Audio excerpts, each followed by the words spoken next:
Hey, what's going on, guys? Welcome to this week's update. This is part 7 of the fish room remodel, and got some good news. Finally, the 25-gallon cube tank is fully cycled. Now that process took about a month to fully cycle. All I did was add in some dried rocks, put in some live sand, had some established media in the tank already, and then I just let the tank do its thing. And every week I tested the waters to see if we were close to getting fully cycled. And for this week, when I tested the water parameters, everything was 0, so that means it was fully cycled, and it was time to add in some livestock.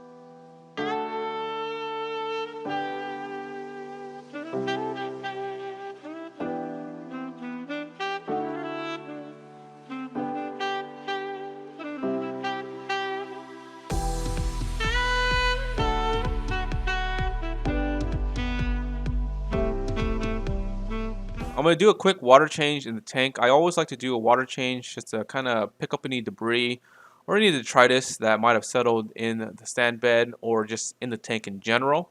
Now for this tank is going to house a lot of livestock that I have in the rack inside for the time being. So what I want to do first is establish the macroalgae, because the macroalgae is going to take a little bit of time to root in and start growing. And because the tank is fairly new, it won't have all the nutrients that it needs. So I really need to start establishing livestock in this tank so that the plants can feed off of that. With the new addition of plants and the water change, I wanted to make sure the tank is stable, so I let the tank sit for another day before adding in the fish. The first fish I'm going to add into the tank is going to be the pair of clownfish. This is my lightning maroon clownfish along with the gold nugget pair.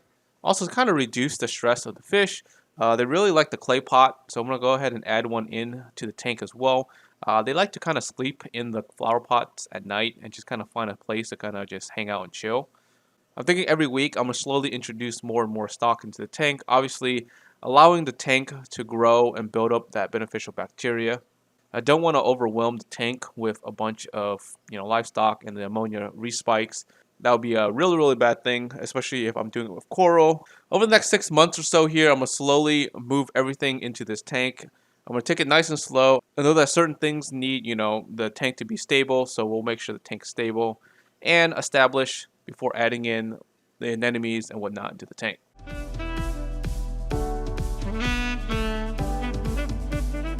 Alright guys, I hope you guys enjoyed this week's update. If you guys aren't subscribed yet, make sure you guys are subscribed. And like always, till next time guys, peace.